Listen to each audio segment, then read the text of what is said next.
Here I come, making money in the kitchen. I inspired myself to make bread this morning. In my quiet time, I was reading my own book, Friend to Friend, which has no title on the front. That's another story. And so I'm reading today's devotional, and I am so motivated to make bread because of this devotional. Not only that, I am motivated to write a scene in a book that I'm working on because of today's devotional, which I will share with you later because we're going to make bread.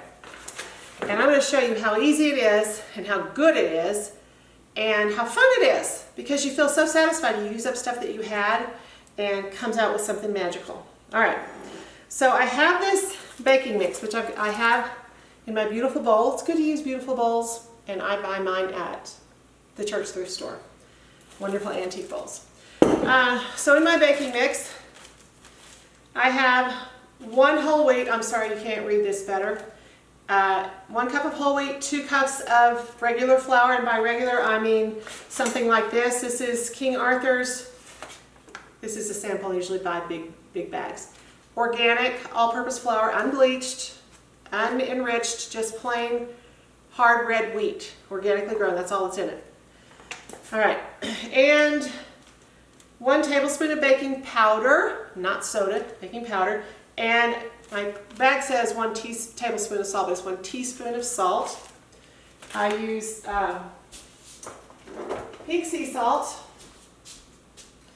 and I buy this in bulk too, but I have little things here. So, okay. Now, so that's my base. I added 3 eggs.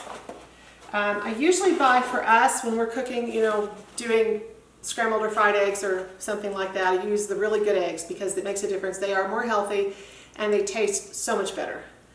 I keep these boiled in the fridge for when I just want a snack or want to make deviled eggs or something. And sometimes I buy happy eggs. These are on sale. And then these cheap eggs are what I actually put in this bread, and they're actually for the dogs. Another story. All right, so I'm getting up this morning to do my quiet time, and before I make this bread, and I start with what I'm going to drink. So in the mornings, I like to have, in the winter hot, but now cold. This is just ice water with some green tea. This is the cheap way to get again, we're making money in the kitchen, to get good organic green tea. Tons of tea for not very much. Put that in there, keep it wherever I am, sip on green tea all day. Another thing I do is I cut up a lemon. I have lemon wedges, and I will put 1 that'll go on the edge of my water glass, which I drink before my coffee.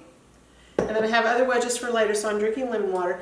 Now I drink my coffee after I've been up a little while, and I choose the cup. So today I chose this cup because my son got it for me, and it has a chip in it. And I think that does not make it less valuable any more than my fridge press, which has a crack all the way across here is cracked. I'm not tossing these out. It's like people. The little idiosyncrasies, the little cracks and chips and stuff, don't make them worth less. They make them worth more. So that's just a little aside for you. Now what I'm going to do interesting today, I think, and I don't know how this will come out. I have faith that it will. But a lot of times I will put vinegar in with my half and half or milk and make like buttermilk. I need help in getting things to rise at this altitude at 8,000 feet. But today I'm using Spindrift. I was watching a 50s housewife thing, and I thought, and they were using soda, Coca-Cola, and I went, I am going to try Spindrift. Spindrift is just a fizzy water with a little bit of real juice in it. That's all that's in it, and it's wonderful. And what I don't use in my bread, I will put in my fancy glass. I'll actually add a lemon wedge to that as well. And here we go. So we're getting vitamin C all day, we're getting good tea all day, refreshment, hydration, and enjoying it. So the coffee is delicious. I normally do put the really good cream, the Organic Valley heavy whipping cream, but I didn't have a lot of that left, and so I saved it for Seth, my son, and I used half and half. We do that. That's what moms do. We sacrifice, and that's what makes life worthwhile. Sacrifice. And making bread for people you love. Okay. So I put 3 eggs in here. Just put them up in a bowl like so. Put the eggs in there. And I had 1 boiled potato. I also keep boiled potatoes in the fridge for whenever I want to put them in a quiche or have them as a snack or heat them up in the oven. Put some roasted garlic, pepper on them. So there's going to be some potatoes in this one. Now, of course, you would mix your dry ingredients, but mine are pre-mixed if you don't have a baking mix made ahead of time. So this potato, and I decided I'm just going to put some walnuts. That just sounded good to me. And these are already chopped Trader Joe's walnuts. And I'm going to put, that's probably half a cup, maybe, not sure. You want it, when you say there's walnuts, you need to have walnuts in there. That's my thought. Okay, I could put a lot of other things in there. I decided I'm going to put some Parmesan, and I have the cheapo stuff, and people say it has trees in it. And I'm going, that's fiber. I don't care. It works for baking really well. That's probably a 1/4 cup of Parmesan, if that. And then I'm also using this Fiesta blend, which my husband is the one that says, that's cheap cheese, and he always grates his, which I'm very thankful that he does, because he usually helps me when I'm cooking. But I like to keep this cheapo stuff on hand, again, for baking bread. It's just nice, quick. This bread, as you're seeing, does not take long. So I'm saying about another maybe 1/4 cup of that. Put more if you like more cheese, you know. For me, I always want to make sure I don't use it all, because I know I'm going to, the next time I go, oh, I need that last bit of cheese for something. And I used to want to use it all because I couldn't stand these plastic bags, but I have grown. Okay, so I was thinking about adding nutritional yeast too, because I don't know if you've ever eaten it, but it tastes really good. I love it on salad, on scrambled eggs. It's my favorite. It's just so good. But I did some research, and it said you're going to destroy the B vitamins if you bake it over 200 and something degrees. Well, mine's 450, so I'm not going to put nutritional yeast, but I do recommend this product to make you just feel good. And again, it's really tasty. So now we have these things. We need some moisture, and we're going to do 1/2 and 1/2. And I'm going to actually measure this just to see how we go along here. This is not a liquid measure, but it's close enough. So this is 1/2 cup of 1/2 and 1/2, and then we're going to do 1/2 cup of Spindrift. Now I've got my pan ready because this is going to be fizzing up like crazy, I think, and I want to get it in the oven. So we'll try that with 1/2 cup of Spindrift and stir this up. Now I know a professional chef or a baker will be going, this is wrong and this is wrong and this is wrong. So my apologies. But this is quick and easy and economical, and it's going to be really good. The other thing I thought about putting in this was roasted garlic. But it's buried so far back in my fridge, I guess, I couldn't find my roasted garlic. Can you relate? So I thought, well, if I decide garlic, I will just do some powdered garlic. And I just have decided against garlic in this. I don't know why, but it just didn't seem like what I wanted in it today. So this is not nearly moist enough. So we're going to go with another 1/2 cup of each.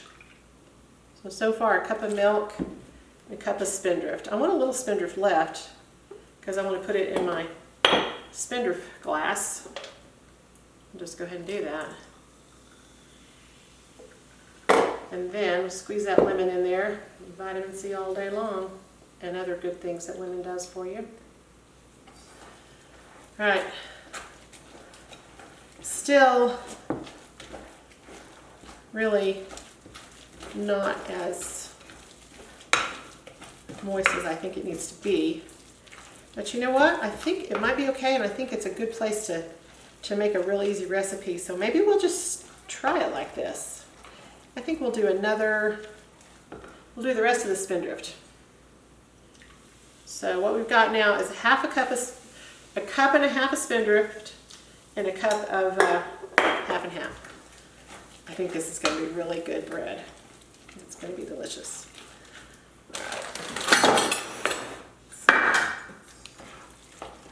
Don't you wish you were here to try one of these when I get out of the oven? I will have butter, real butter, to go on them. You can bet on that. I will not be breaking the bank by destroying everyone I love's health with fake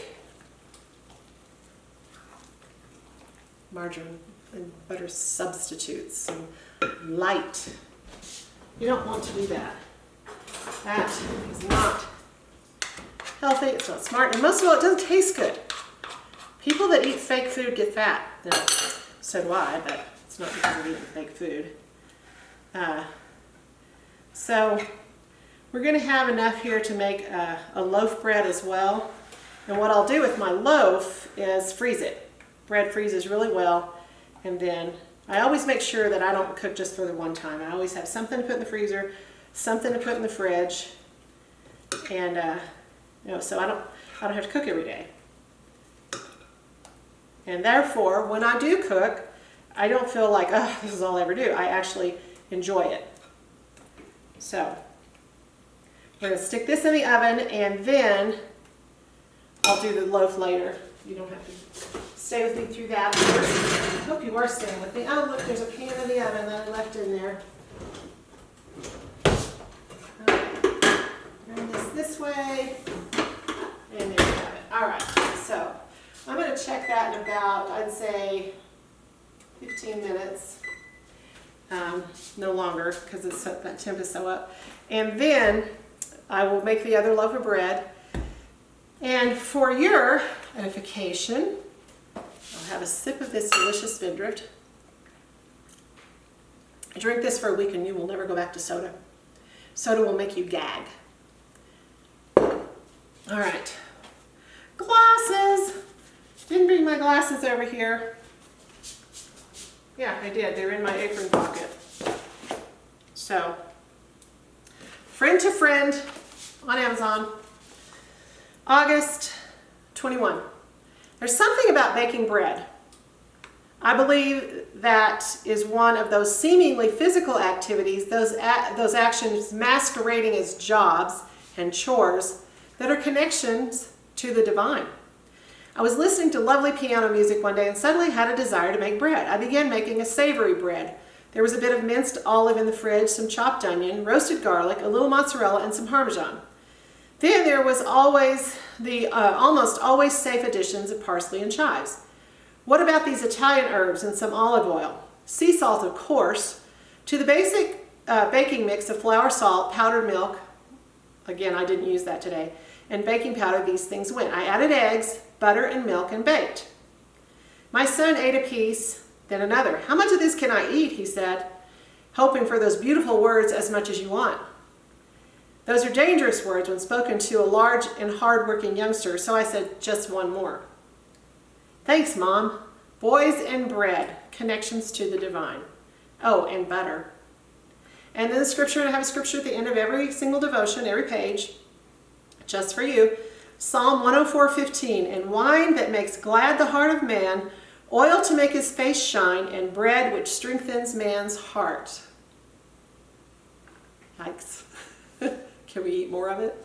How much of this can we eat? Not as much as we want, probably. Thank you so much for being with me. If this blessed you at all, please let me know. And if you want to share it, we really appreciate it. If you want to subscribe, we really appreciate that. Thanks so much.